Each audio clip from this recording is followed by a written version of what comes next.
Dari situ saya sudah mulai memutar pikir atau memutar pikiran saya supaya tidak terlalu ambisius. Pada akhirnya saya sekarang pada tahun 2019 akhir itu saya ikut pelatihan di Jawa Barat di Lembang, pelatihan untuk menjadi pelatih.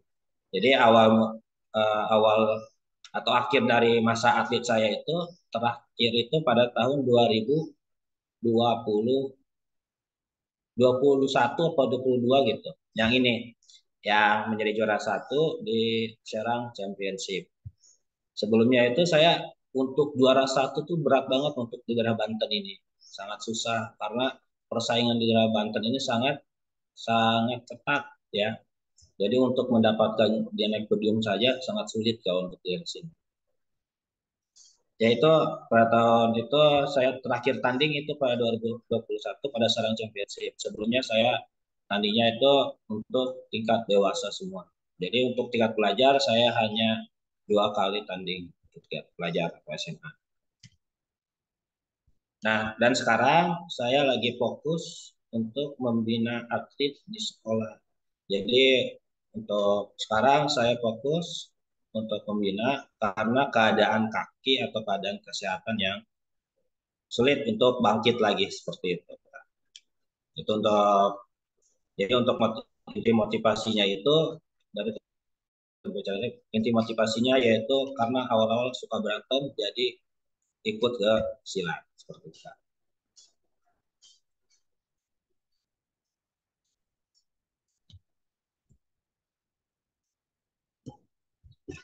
Ada Ika?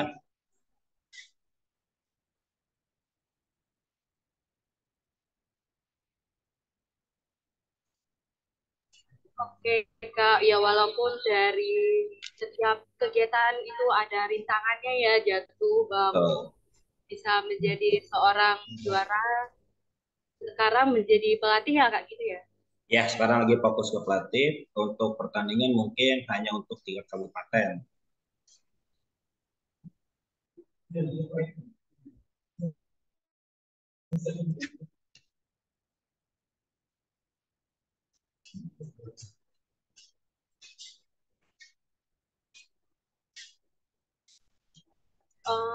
untuk teman-teman nih, mungkin ada yang ingin sampaikan untuk tahu.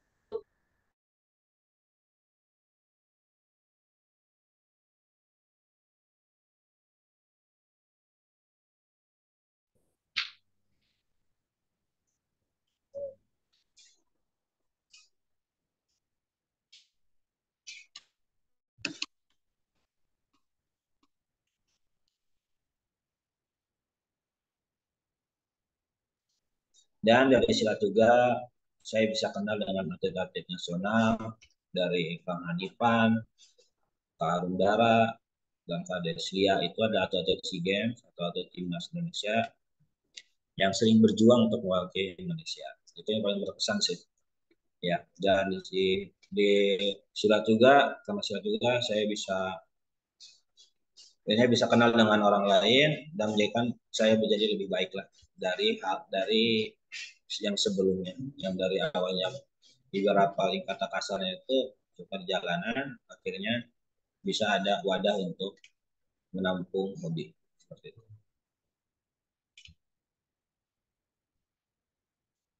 Oke, Kak. Terima kasih. Untuk teman-teman yang lain, apakah ada yang ingin ada pertanyaan-pertanyaan yang hendak ditanyakan untuk narasumber kita pada sore hari ini?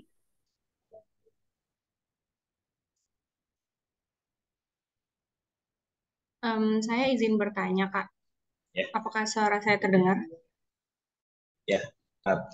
Iya, ingin bertanya kan setelah mengikuti apa perjalanan ini banyak banget naik turunnya, terus cedera-cedera seperti itu. Ya. Terus kenapa sampai sekarang kakaknya nggak kapok gitu? Jadi makin lebih semangat lagi kayak gitu. Nah, ini nih, ini yang mungkin apa ya? Mungkin aneh ya. Udah tahu udah cedera, udah sakit ya. udah tangan udah bengkok gitu kan. Kenapa kok masih ada di silat? Nah ini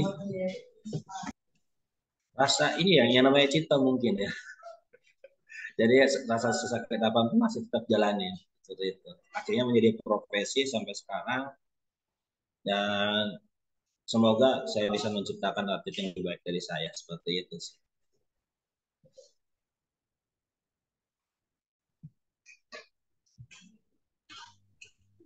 Baik, terima kasih Kak atas jawabannya. Mungkin biar jadi nggak patah semangat buat yang udah cedera-cedera kali ya Kak. Ya betul. Jadi yang cedera apa yang olahraga yang lain pun seperti yang bukan silat aja jangan pernah patah semangat ketika kalian mengalami cedera karena pasti cedera itu pasti dilewati. Tentang ini hanya berbicara tentang mental dan semangat kalian.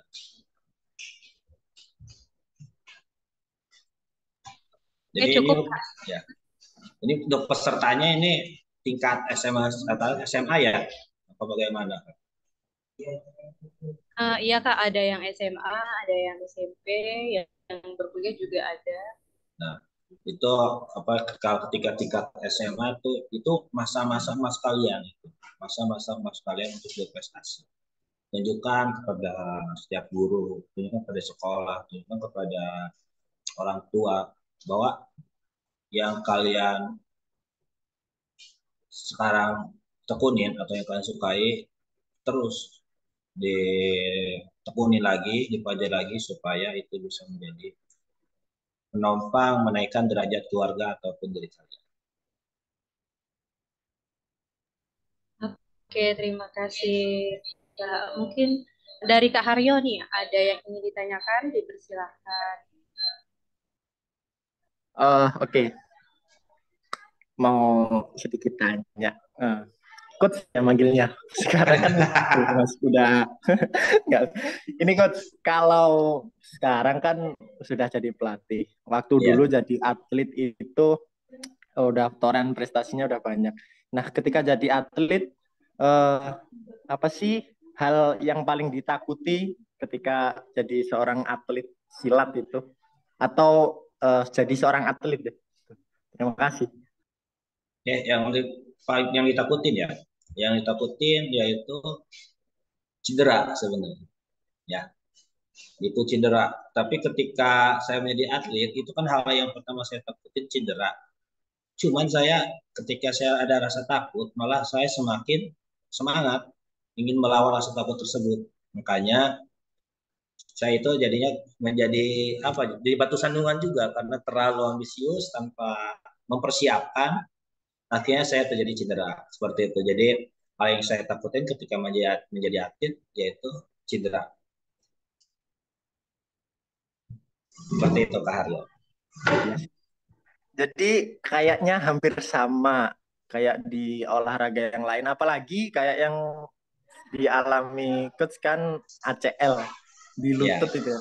Itu yang mungkin paling sulit olahraga apapun kalau udah cedera ACL itu udah kayak mau sembuh lagi atau itu sulit. Ya betul. Jadi kan kalau di lutut itu ada ACL dan HCL. Nah kalau saya itu yang kenanya HCL sampingnya. Jadi ada robekan sedikit. Jadi kalau untuk gerak dan olahraga ringan yang lainnya masih mampu kayak main bola dan yang lainnya. Cuman tensinya mungkin nggak seperti dulu gitu. Jadi ketika saya tanding harus lebih main sabar, ya seperti itu. Harus lebih menguasai lapangan. Jadi nggak terlalu nafsu seperti ketika saya menjadi atlet. Seperti itu. Satu lagi deh Coach, kan di silat itu kan kalau di sepak bola itu kata pelatih saya juga dulu itu saya kebetulan aktif di sepak bola. Kayak emosi itu perlu gitu. Emosi dalam artian untuk apa ya? Biar apa namanya? Kalau main kita itu bisa greget gitu. Kalau di silat itu kayak emosi gitu gimana orang kita berhadapan satu sama satu gitu itu apakah emosi itu penting atau malah jangan atau gimana? Terima kasih.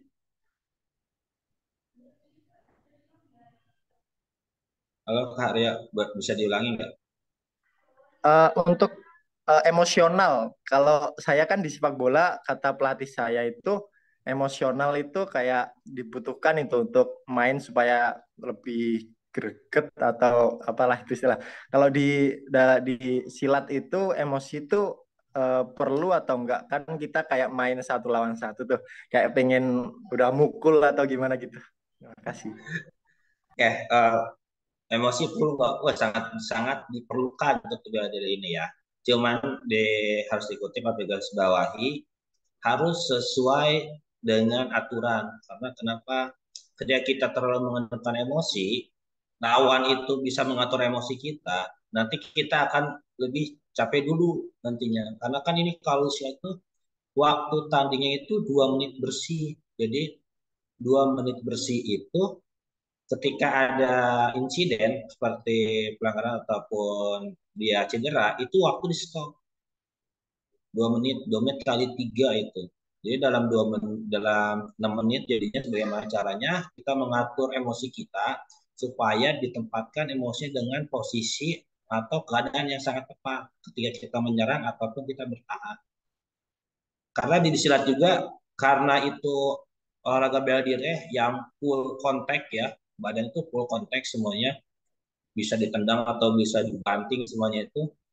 Nah, di situ kadang atlet juga kadang memancing lawan supaya emosi terlebih dahulu. Karena ketika emosinya tidak terkontrol, si atlet silat itu biasanya gerakannya udah nggak bisa teratur. Bahkan kita bisa mengalahkan lawan yang terlalu emosi. Jadi intinya untuk emosi tetap diperlukan ya untuk bela diri. Yang penting keadaan dan tepat waktulah posisinya seperti itu, Kak. Karena kan biasanya ketika sedang memimpin, atlet itu biasanya mengatur napas dan mengatur strategi supaya tidak cepat lelah seperti itu, Kak. Baik, terima kasih Coach atas penjelasan dan jawabannya. Siap. Oke, terima kasih Kak Haryo. Mungkin ada lagi Kak dari peserta lain? Oke, untuk Kak Agil dipersilakan. Baik, terima kasih Kak Nurul. Sebelumnya saya Rio dari tim kerjasama program ingin bertanya Kak, tapi saya join pakai akunnya Agil gitu. Nah, jadi kan Ya. kakak ini silat ya, atlet silat. Nah, saya ingin bertanya, pernah nggak kakak menerapkan uh, ilmu silatnya ketika kepepet gitu Kak? Kan kalau berantem itu kan nggak sempet ancang-ancang segala macem kan gitu. Betul. Langsung Ya, ya. mukul-mukul aja. Nah, itu gimana ya Kak? Makasih. Ya. Oke, tadi pertanyaannya sempat nggak pakai ilmunya gitu kan apa ataupun latihannya. Untuk saat ini sampai saat ini pernah saya pakai ketika bermain futsal ya. Bahkan yang saya itu bermain futsal ketika bermain futsal dengan tim lawan. Jadi lawan ini terbawa emosi sehingga dia mungkin memukul, bahkan sudah memukul mungkin ya. Mungkin waktu itu saya masih aktif latihan, jadi masih ada refleksnya itu lebih cepat dan akhirnya saya bisa menghindar dan bahkan memukul lawannya balik. Dan semenjak itu dari situ saya tidak pernah merasakan lagi rasanya diancam seperti itu Kak. Hanya itu ketika 2019-2020-an ketika saya sudah lulus sekolah masih aktif dalam berat futsal dan masih aktif latihan.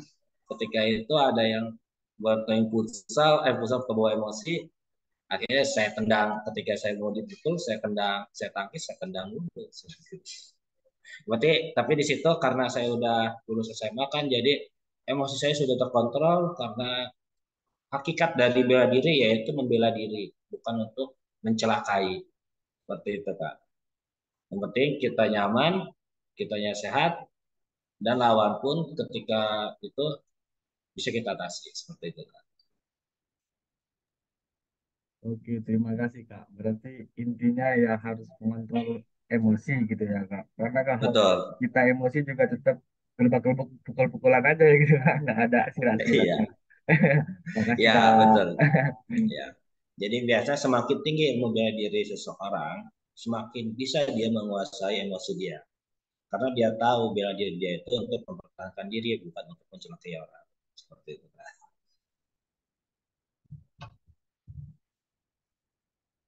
Oke, terima kasih Kak. Dari teman-teman yang lain, apa ada yang ditanyakan?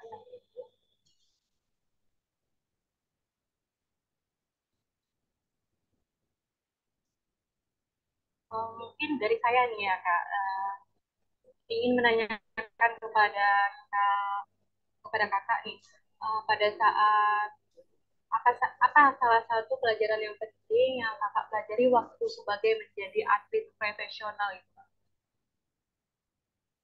Ya, pelajaran yang penting yang dapat saya dapat gitu ya dari atlet ini. Kayak yang paling penting itu yang menurut saya ketika saya mengikuti silat ini dari awal kelas 1 SMA sampai sekarang, yaitu bisa mengontrol emosi. Itu yang paling saya dapat ya. Jadi saya menguasai keadaan ketika saya pepet ataupun apapun itu bisa saya kuasai. Jadi ketika saya kepepet, saya tidak tergesa-gesa, saya tidak panik. Jadi saya bisa menguasai keadaan seperti itu. Jadi semenjak saya ikut silat ini saya lebih tenang mungkin ya. Kalau kata ini lebih lebih lebih tenang ketika menghadapi masalah apa. Oke, terima kasih Kak. Makanya mungkin dari teman-teman yang lain ada yang ingin ditanyakan nih.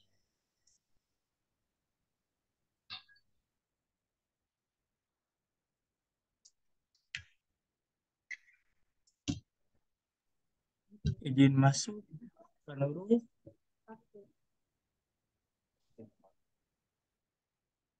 Oke, Kak Agil, ada yang ingin disampaikan? Saya persilakan untuk Kak Agil nih. Baik, terima kasih. Mungkin ini pertanyaan ada saat tanding apa sih gimana caranya tips untuk mengontrol emosi gitu. Jadi kayaknya kalau orang-orang tuh kayak emosi gergetan sih gimana kayak malah kita yang malah blank gitu istilahnya. Wah, kita nonjok segala macam penalti, wah segala macam penalti lagi. Itu sih. Terima kasih. Bagaimana intinya inti pertanyaannya bagaimana kita mengontrol atau menguasai emosi kita gitu ya Gila.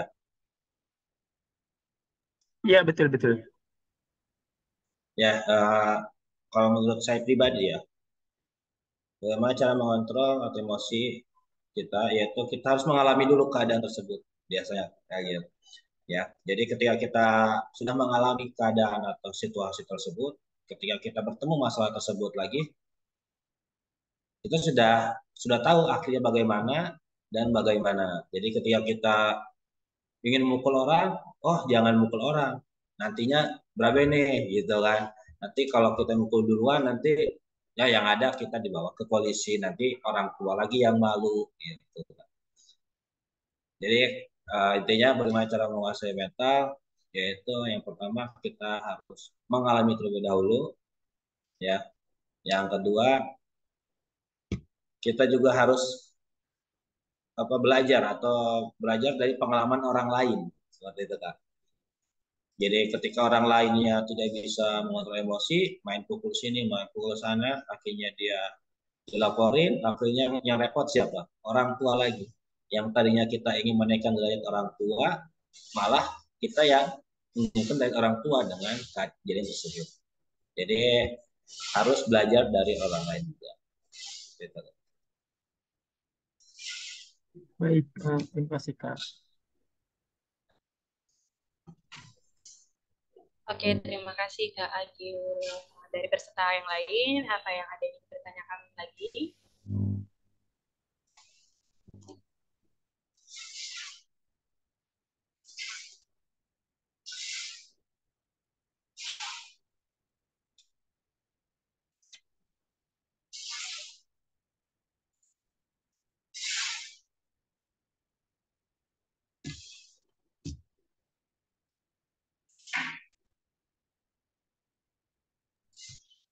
Mungkin dari saya nih Kak,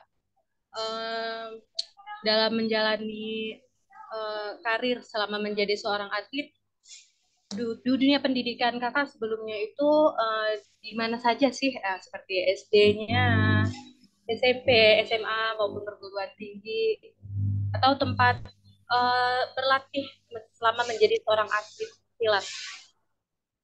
Ya, baik. Saya ceritakan dari SD mungkin. SD saya belum ikut silat. Saya hanya seorang atlet O2SN mungkin tingkat SD dari voli dan futsal dan takraw. Ya, saya sudah mengalami ketika SMP saya di atletik dan voli dan di SMA itu saya baru ikut silat dan tempat berlatih saya yaitu di SMA 1 Baja ya. Di situ awal kenal silat. Seperti itu Kak. Jadi sebenarnya untuk silat saya baru mendalami itu ketika kelas 1 SMA. Jadi ketika SD dan SMP itu hanya untuk seperti olahraga umumnya seperti bola, futsal, dan voli dan takraw. Jadi bahkan ketika SMP pun saya bahkan sering malah di jalanan mungkin kalau kata saya belum di jalanan. Jadi udah jarang aktif di olahraga. Saya pisah sekolah dengan teman-teman saya. Saya pilih masuk ke SMA 1 Maja. Saya punya teman baru lagi. Oh ya, terus saya ke SMA itu hanya satu orang ya dari yang dari SMP saya. Jadi jaraknya ke SMP ke SMA itu lumayan jauh ya. Jadi saya memisahkan diri dari teman-teman saya, teman-teman jalanan ibaratnya ya, yang pura, yang inilah, yang bandel-bandel. Jadi saya memisahkan diri. Ketika di SMA saya yang tadi ceritakan, saya ketemu eskul silat, saya nyaman di silat karena emang basicnya ataupun hobinya jalan kayak suka berselisih dengan orang. Akhirnya adrenalin saya kepancing ikut ke silat. Jadi sampai saat ini malah saya kejebak di silat sampai saat ini. Oh, berarti dari udah zaman SD nih ya kak bergelut dengan dunia olahraga berarti ya. Betul, ya dari SD itu udah suka dengan hobi olahraga. Seperti itu. Oke kak. Untuk teman-teman nih ada yang ingin ditanyakan lagi? Oh iya, Kak Resmana izin bertanya, dari SMA ini kan kakak sudah mengambil silat. Nah, SD hingga SMP-nya ini yang udah punya ahlinya, apakah sudah meninggalkan olahraga tersebut? Misalnya ketika SMA, oh aku melupakan voli, melupakan futsal dan segala macam, apa tetap bisa bermain gitu? Nah, Untuk saat ini kalau ada yang ngajak ataupun kalau ada hanya untuk bermain fun ya, fun match kalau kayak ini saya lebih ikut. Kalau untuk bola mungkin ada sering kalau bola biasanya ikut tarkam gitu, ikut kompetisi seperti itu paling untuk saat ini. Jadi kalau untuk bahkan saya off itu SMA, saya off tuh olahraga voli, atletik, futsal itu saya off, saya kurangin karena saya fokus di silat seperti itu. Dan untuk saat ini saya masih melakukan atau masih sering melakukan olahraga tersebut. Karena sekarang pun saya sudah menjadi tenaga pendidik ya di salah satu SMP negeri di daerah Kabupaten Serang. Jadi mau tidak mau saya harus tetap bergelut dengan olahraga sampai saat ini.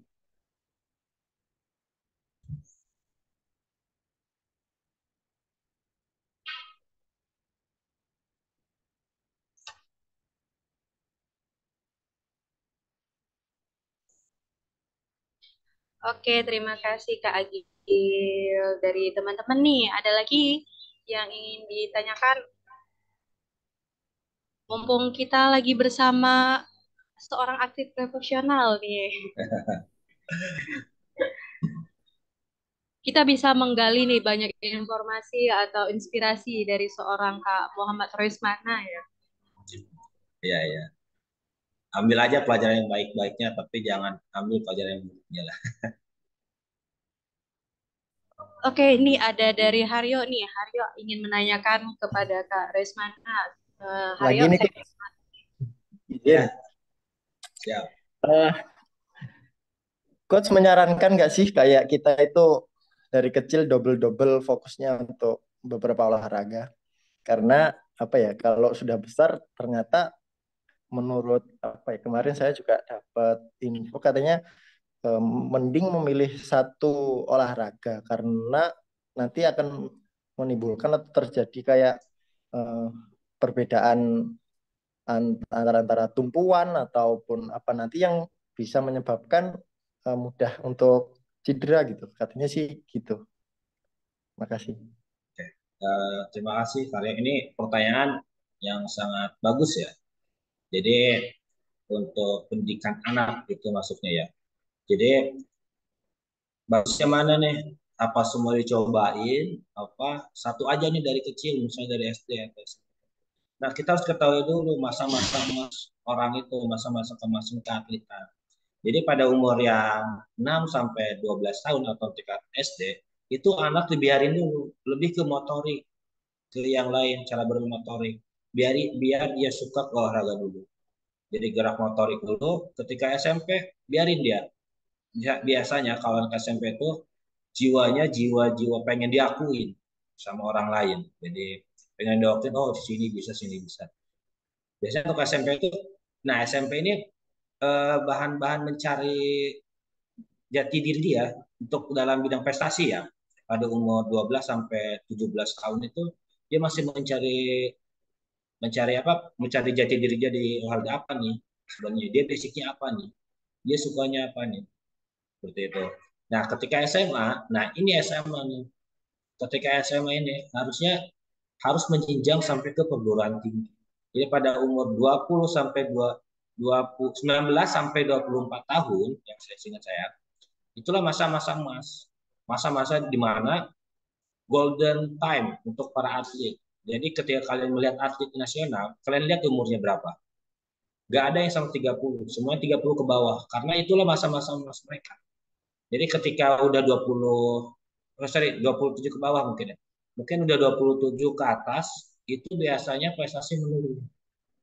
Bukan untuk prestasi lagi, biasanya hanya untuk kesehatan. Seperti itu. Jadi ketika berbicara bagusnya mana nih, gitu kan? Kalau menurut saya bagusnya biarkan dia ketika SD dan SMP biarkan dia mencari jati diri dulu.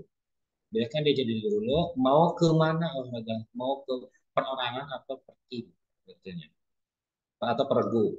Nah, ketika SMA mulai mendalami di situ, terus mulai fokus pada usia 20 sampai 23, 20 sampai 27, itulah masa golden time dia. Masa-masa puncak, fisiknya bagus, ototnya bagus, motoriknya bagus.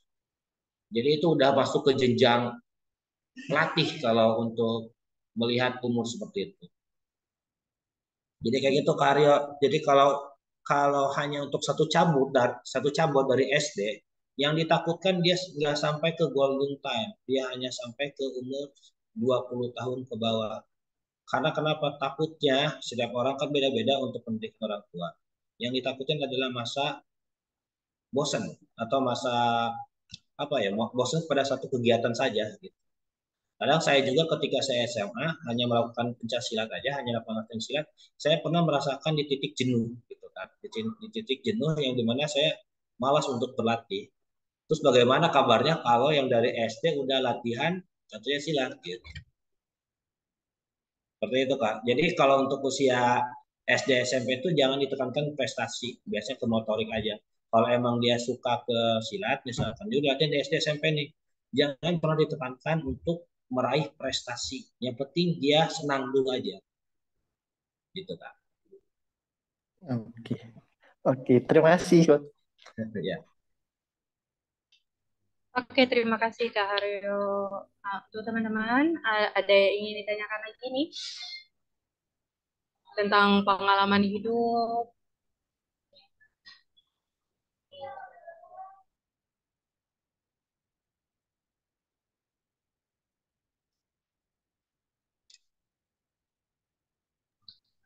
Ini Kak, dari saya nih ingin nanyakan nih pertandingan yang paling berkesan sama Kakak menjadi seorang atlet nih. Di pertandingan apa sih yang paling berkesan gitu? Yang Yang banyak memorinya gitu. yang paling berkesan yaitu di mana semuanya berkesan lagi. Nah, saya ingat itu. Ya, yang paling berkesan itu ketika ya di Kota Bogor ketika seleksi atau pertandingan event Kota Bogor itu yang paling berkesan. Karena kenapa? Karena saya berdampingan dengan atlet nasional di situ. Jadi saya ketemu dengan atlet nasional. Jadi saya sparring dengan atlet nasional. Di situ sangat berkesan. Walaupun kurangnya saya jalannya pincang sebelah. Waktu itu paling berkesan katanya. Oke, Kak. Ya, Izin bertanya ke Resmana, tadi kan ada ya. hal-hal berkesan di Bogor ini bertemu dengan atlet nasional. Maksudnya ada nggak sih rasa kayak kurang percaya diri? Wah, ini atlet nasional nih, gue gimana? Atlet gimana? Gini ya. Kayak, wah langsung mental down gitu. Gimana sih caranya untuk kepercayaan dirinya itu up lagi gitu? Biasanya kayak jadi atlet itu kayaknya, waduh, waduh, waduh, gimana ya? Kayak ada rasa tantangan istilahnya ya. Ya, terima kasih. Oke, yang pertama mungkin rasa takut ada, rasa gelisah ada. Jadi setiap atlet itu pasti memiliki rasa gugupnya atau gelisahnya. Bahkan bukan dengan atlet nasional, dengan atlet yang biasa pun, dengan atlet yang setara pun, pasti atlet itu merasakan gelisah atau gugup. Nah, tapi setiap atlet ada caranya untuk merilekkan badannya supaya tidak gelisah seperti itu. Berarti di Bogor saya bukan bukan sparring atau ketemu ya, bukan di perlombaan saya ketemu ya di Kota Bogor ya. Jadi Kota Bogor itu saya didampingi ya, didampingi oleh atlet nasional seperti itu. Kalau untuk sparringnya, kalau untuk ketemu atlet seperti hanya sparring latihan, sparring partner namanya. Nah terus kembali lagi ke pertanyaan, ya rasa gugup itu ada, rasa takut itu ada. Tapi kembali lagi ke jati diri saya ke yang awal, yang dimana saya suka adrenalin gitu. Ketika itu saya suka melawan rasa takut karena selalu penasaran. Ketika saya takut, apa saya akan kalah sama rasa takut, apa menang gitu. Jadi sebelum bertanding dengan orang lain, kita harus bertanding dengan diri sendiri. Apa kita akan kalah dengan rasa takut, apa kita akan menang lawan rasa takut tersebut dan menghadapi atlet yang udah udah nasional, udah sana sini ibaratnya, udah bertaraf nasional lah gitu. Seperti itu kan. Jadi ada rasa takut lawan.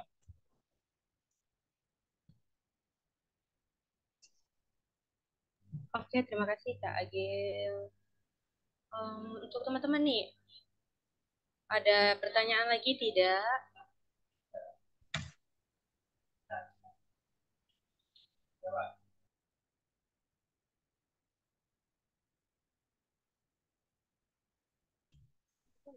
Oh ya Kak, izin bertanya lagi. Kan ini silat banyak perguruannya ya. Maksudnya istilah perguruan A, B, C. Maksudnya ada nggak sih yang istilahnya kayak perbedaannya apa, persamaannya juga apa, atau alirannya apa yang membedakan gitu ya? Itu sih dari aku. Ataukah Jadi misalkan ini ya, aku harus masuk nih perguruan ini karena gini-gini atau emang memang sama aja, memang untuk kehidupan pribadi yang lebih baik dan segala macam gitu ya. Terima kasih. oke, yang pertama ketika kita berbicara perguruan ya, perguruan silat. Yang pertama yang saya ketahui, setiap perguruan memiliki niat yang baik untuk menjadikan bela diri ini supaya lebih baik ke diri dia, apa menjadikan lebih baik untuk dirinya ya. Eh, Plusnya itu atau bonusnya itu untuk menjaga diri dia dari situasi yang mencekam atau yang kepepet nyawanya apa gitu, nyawanya terancam lah ibaratnya gitu kan. Itu yang pertama ya, samanya itu ya, samanya itu untuk menjadikan seseorang atau orang itu menjadi lebih baik dari yang kemarin ya. Itu yang pertama. Yang kedua ya, kalau untuk di pertandingan ya, pertandingan prestasi, semua teknik sama. Bantingan, tangkapan, pukulan, tendangan, guntingan itu sama ya untuk pertandingan prestasi. Cuman yang sekarang perbedaannya. Perbedaannya itu yang pertama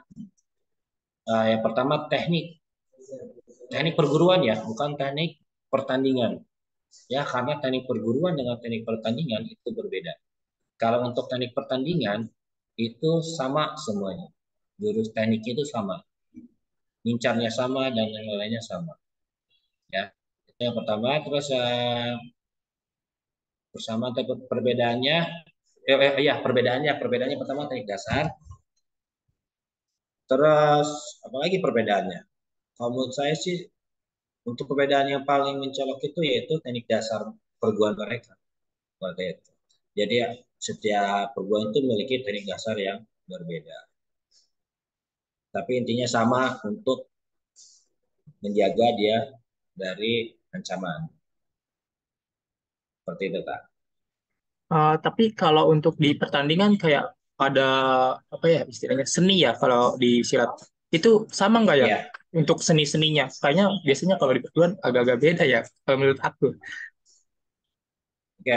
Untuk aturan tahun 2012 itu untuk seni sama namanya seni tunggal baku.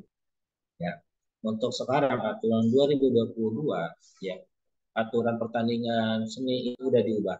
Namanya solo kreatif ya, bukan tunggal baku lagi tapi solo kreatif.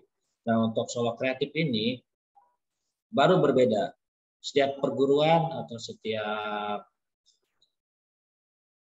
perguruan itu pasti berbeda ya. Jadi ada yang memakai golok, ada yang memakai kipas, ada yang memakai toya, ada yang memakai pecut. Itu bagaimana dari perguruannya. Jadi setiap perguruan itu punya jurusnya masing-masing seperti itu kan.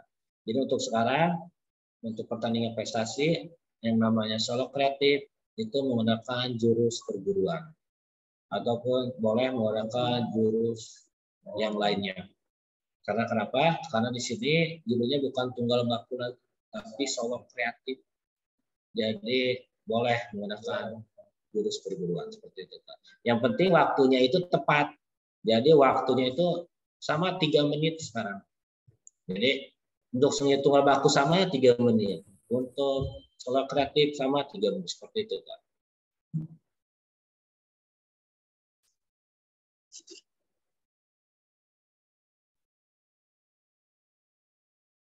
Oke, baik. Terima kasih ke Semana. Oke, terima kasih Kak Agil. Mungkin dari saya nih Kak, mengenai teknik-teknik dasar nih, pencaksilat tuh yang paling susah untuk dilakuin tuh teknik seperti apa sih Kak? Gitu.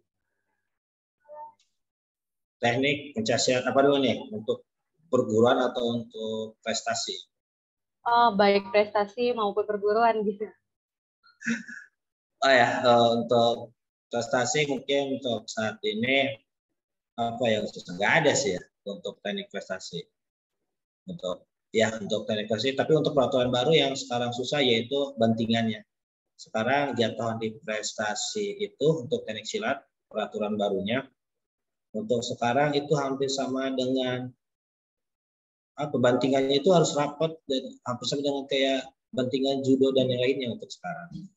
Tapi untuk peraturan 2012 itu teknik-tekniknya bisa atau kalau menurut saya lebih mudah dari yang sekarang. Untuk teknik di perguruan mungkin ya. Bahkan lebih susah menurut saya teknik gerakan atau jurus di perguruan lebih susah. Karena lebih mengutamakan untuk silat itu jarak dekat mungkin ya. Jadi agak susah gerakan tangan dan kaki itu agak belibet kalau katanya belibet ya ribet seperti itu Kak. Jadi untuk lebih susahnya itu ada jurus untuk perguruan yang susah ada. Oke, terima kasih nih untuk teman-teman nih yang lagi ada yang ditanyakan mengenai silat ataupun ilmu bela diri.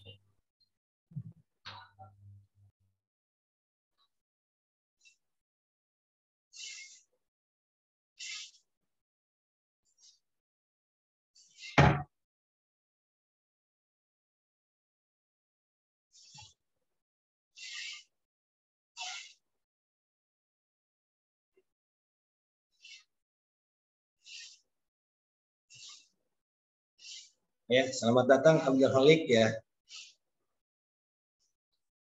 Halo, ini kawan saya ini alkoholik ini.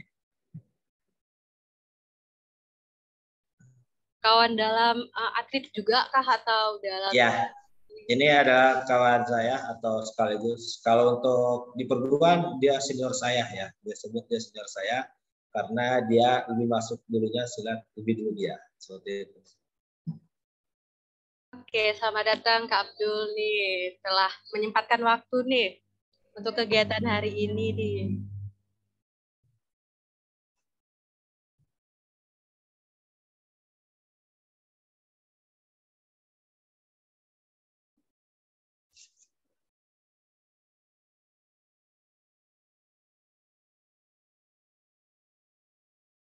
Untuk ini nih, yang lain nih ada yang ingin ditanyakan kah? Mungkin dari Kak Nabila nih ada yang ingin dipertanyakan? Kak Aisyah atau Kak Aisyah nih?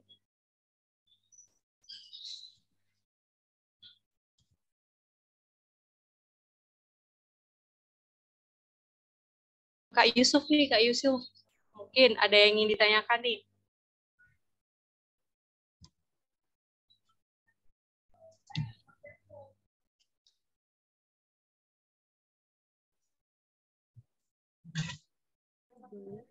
Oh ya Kak, izin bertanya. Untuk di pertandingan ini kan ada perubahan aturan ya istilahnya. Ada nggak sih kayak istilahnya seorang atlet lupa gitu aturannya. Ternyata bantingannya begini, nggak boleh. Ternyata bantingannya harus begini gitu. Ada nggak momen-momen kakak untuk pengalaman tersebut gitu ketika pertandingan gitu? Ya, untuk soal pengalaman saya, karena saya dulu ketika bertanding menggunakan peraturan lama atau menggunakan peraturan 2012 ya, itu tidak ada yang salah aturan gitu ya kalau untuk dulu.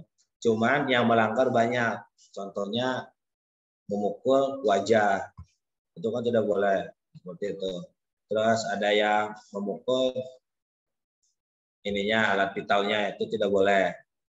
Tapi ketika dulu itu masih banyak yang melanggar karena emosinya itu tidak terkontrol kayak gitu. Bahkan dulu pernah lihat ada yang giginya sampai copot gitu, sampai patah giginya karena lawannya itu emosi, ya tidak bisa menjaga emosi, makanya dia mukul wajah dan giginya patah sampai patah itu giginya.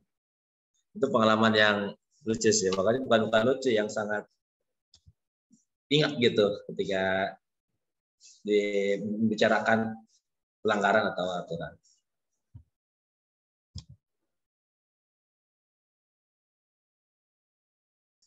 Oke, terima kasih Kak Agil. Ada tambahan lagi dari Kak Agil nggak?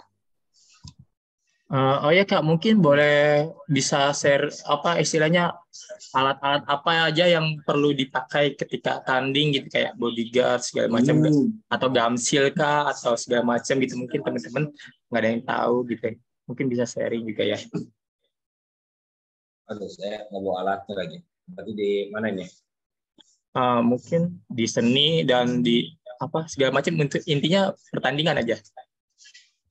Oh, untuk seni tanding ya, bukan seni tanding. Untuk kategori tanding ya, yang Ya, pertama ya. kategori tanding itu yang pertama menggunakan body protector, yang itu yang ada di tubuh ini ya, di tubuh si atletnya.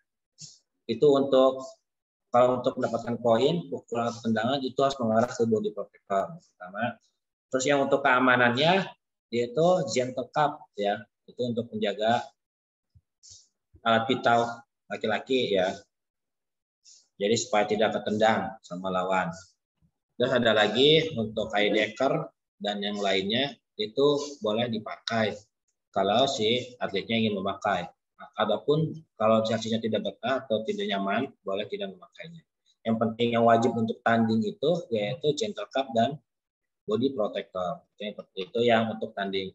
Untuk kategori seni tunggal, kita seni tunggal baku dulu ya. Untuk seni tunggal baku itu yang wajib itu ada yang pertama ada golok, ada toya, terus ada aksesoris itu buat ikat kepala dan pinggang. Dan untuk seni tunggal baku itu biasanya untuk perempuan atau laki-laki itu biasanya dikasih make up ya supaya lebih menarik dan lebih ini lagi. Lebih menarik lagi lah. Terus untuk peraturan sekarang untuk pada aturan 2022 atau aturan baru untuk seni solo kreatif itu bebas menggunakan apapun alat seninya, mau itu celurit, mau itu bading, mau itu kerambit, mau itu golok, mau itu toya, mau itu apa kipas, mau itu segala macam alat seni atau alat apa alat tanding ya, alat sajam mungkin, alat sajam itu bisa digunakan. Itu kembali lagi kepada si atletnya dan perguruannya mau menggunakan jurus seperti apa.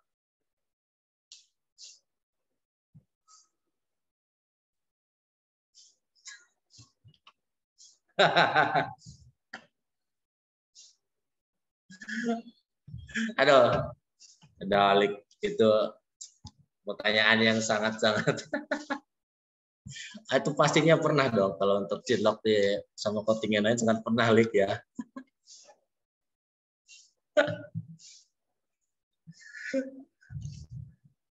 Menarik, bahkan sering ya. Kayaknya setiap pertandingan itu kalau lagi ketemu sama kontingen lain itu kayaknya kewajiban harus. Aduh, Alik.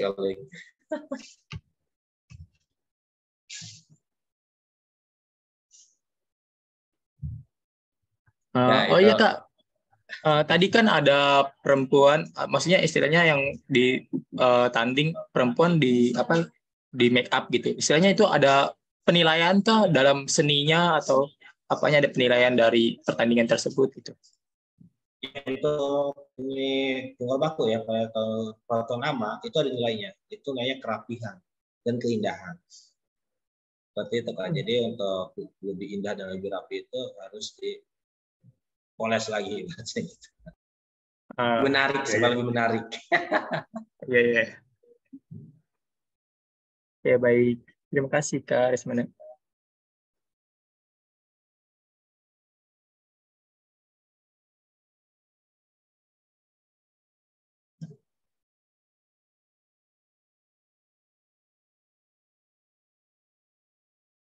Teman-teman nih ada yang ditanyakan lagi?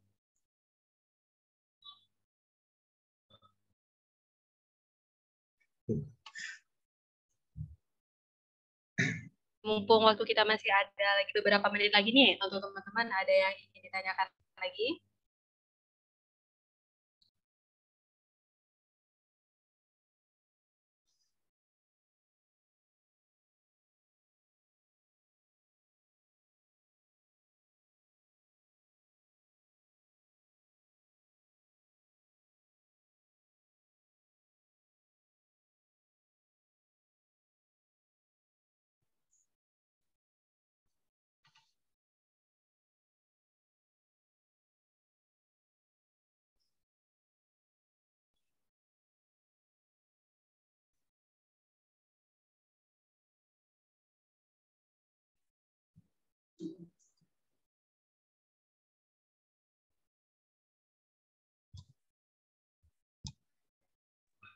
Ini dari Karyo nih, ada yang ditanyakan nih mungkin.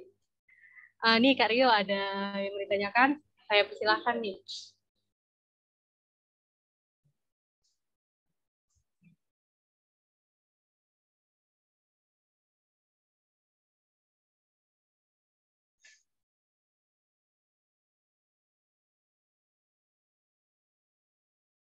Tes, tes.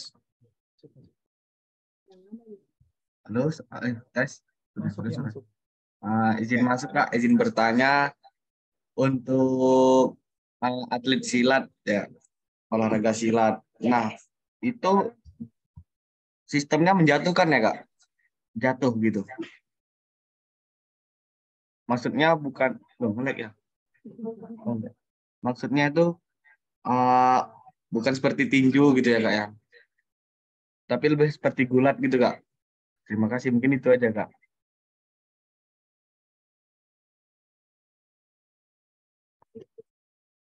Hmm.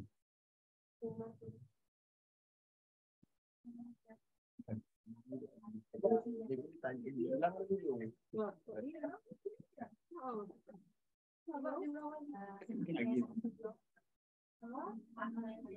Kak Resmana, apakah masih ada di tempat?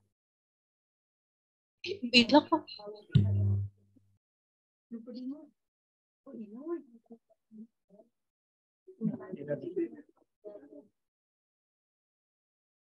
Oke, untuk Karyo mungkin pertanyaannya bisa diulang tadi karena Kak Resmananya ini terkeluar ya.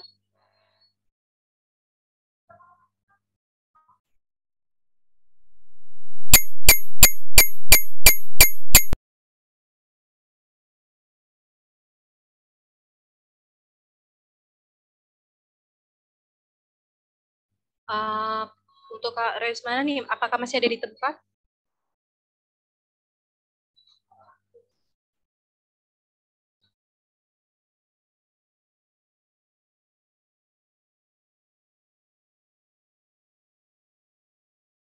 Kak Resmana, apakah sudah baik nih sinyalnya? Udah. Oke. Untuk Karyo nih, mungkin bisa diulang nih pertanyaannya nih.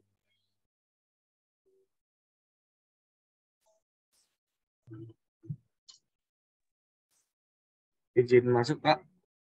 Ya, Apakah sudah terdengar suara Rio, Kak? sudah. Nah, jadi tadi pertanyaannya gini, Kak. Setahu Rio, apakah benar silat itu sistem olahraga yang penilaiannya yaitu dari kalau kita jatuh gitu, Kak, menjatuhkan gitu ya, Kak ya. Bukan seperti tinju yang poinnya itu dilihat dari pukulan seperti itu. Terima kasih, Kak. Ya. Ya, untuk penilaiannya atau sistem poin di silat itu pukulan 1, coba di protektor ya, pukulan 1, tendangan 2, dan bantingan itu 3. Nah, jadi nanti kalau ada tangkapan dan banting itu poinnya 3+1. Dan kalau ada hindaran dan sabitan itu 2+1. Besok kalau untuk di silat itu untuk peraturan yang lama atau yang kedua. Yang untuk peraturan baru itu hampir sama untuk poinnya, cuma cara ngebantingnya dan cara membantingnya berbeda untuk peraturan yang 2022. Karena di situ gerakan bantingan itu hampir sama dengan kayak gulat atau judo, bantingannya hampir sama ya. Jadi itu bantingan tetap poinnya 3. Kalau dengan proses itu 3+1. Seperti itu, Kak. Jadi itu nanti jumlah poinnya dihitung, ditambah-tambahkan, dan siapa poinnya paling tinggi itu dapat pemenangnya.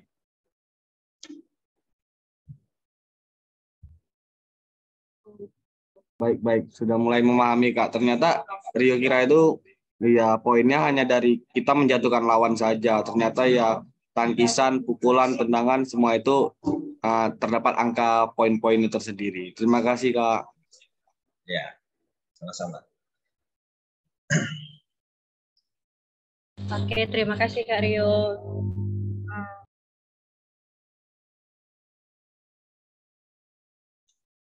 Mungkin terima kasih nih untuk teman-teman yang sudah menanyakan banyak hal nih mengenai olahraga Pancasila. Selanjutnya nih kita ada sesi dokumentasi nih Kak ya, yang akan dipandu oleh Kak Aisyah. Kepada Kak Aisyah nih saya persilakan untuk mengambil gambar pada seri berbagi kilau hari ini. Baik, untuk seluruh peserta dapat on cam. Baik, terima kasih Kak Nurul. Untuk teman-teman yang lainnya boleh on cam. Nggak bisa. Ya udah. Saya hitungan ketiga. Saya foto ya. 1, 2, 3. Gayanya boleh? 1, 2, 3. Oke. Terima kasih. Oke, terima kasih Kak Aisyah. Mungkin selanjutnya nih saya ingin menanyakan kepada Kak Roismana nih mengenai pesan dan kesan kita pada kegiatan seri berbagi menjadi kilau hari ini. Saya persilakan kepada Kak Roismana.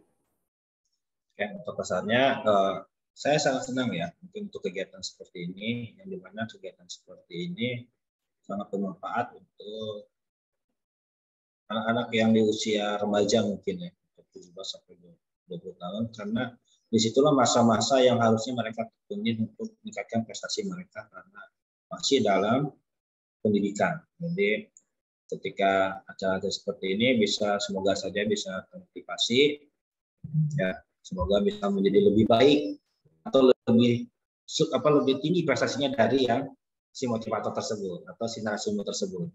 Ya itu untuk pesannya. Untuk para peserta ya, untuk pesannya lakukan apa yang kalian sukai ya. Ketika kalian sudah terjun dalam satu profesi atau satu kegiatan yang kalian sukai, tekuni. Semoga itu bisa menaikkan derajat keluarga ataupun diri kalian. Ya. Jadi saya ingin mengatakan moto saya supaya kalian motivasi juga. Karena moto saya itu menjadi juara atau menciptakan sang juara. Biar semangat juga. Oke, untuk pesan seperti itu. Pokoknya acara-acara seperti ini sangat penting untuk anak-anak muda yang sekarang ya, supaya tidak terlalu jauh pergaulannya. Karena penyelesaian itu datang terakhir ya, bukan untuk saat-saat ini. Iya benar Kak. Oke, terima kasih ya Kak kepada Kak Resmana nih telah menyampaikan nih pesanan kesan dan telah bersedia membagi ilmunya bagi para peserta di seri berbagi menjadi kilau sore hari ini. Semoga banyak ilmu yang kita dapatkan pada hari ini bisa bermanfaat dan memotivasi nih untuk teman-teman untuk meraih prestasi yang lebih baik lagi di berbagai bidang. Selanjutnya saya kembalikan kepada MC, kepada Kak Firda. Saya persilakan. Terima kasih Kak Nurul. Teman-teman gimana nih tadi materi SMK-nya? Pasti seru kan? Terus juga banyak sekali informasi dapat diperoleh juga ilmunya. Tadi juga ada moto nih yang disampaikan bahwa motonya Kak Resmana ini menjadi juara atau menciptakan sang juara, gitu ya. Keren sekali nih, mungkin bisa diterapkan oleh teman-teman juga. Oh ini dari Kak Mila yang bilang sangat menarik Kak. Oke, memang ya sangat-sangat menarik materi kali ini. Sekali lagi terima kasih kepada Kak Resmana sudah berkenan berbagi dengan kami. Semoga teman-teman yang lain juga mendapatkan insight-insight baru ya. Untuk Kak Resmana selaku narasumber hari ini, terima kasih juga telah menyempatkan waktunya. Ya, sama-sama Kak. Kami ucapkan juga terima kasih kepada teman-teman peserta yang telah mengikuti kegiatan SMK pada sore hari ini. Semoga ilmu yang didapat pada hari ini memberi banyak manfaat semua. Amin. Terakhir dari saya selaku MC, pamit undur diri. Lebih kurangnya mohon dimaafkan. Barakallahu fi umrik. Tuhan memberkati. Waalaikumsalam warahmatullahi wabarakatuh. Terima kasih Kak Resmana, terima kasih sudah berkenan hadir ya. Ya, sama-sama. Ini boleh. Ya, silakan. Mungkin next nih kayaknya ya. Narasumber Kak Abdul ya. Ya, boleh. Iya, boleh di. Banyak cabur dia itu. Iya. Ya baik Kak. Terima kasih.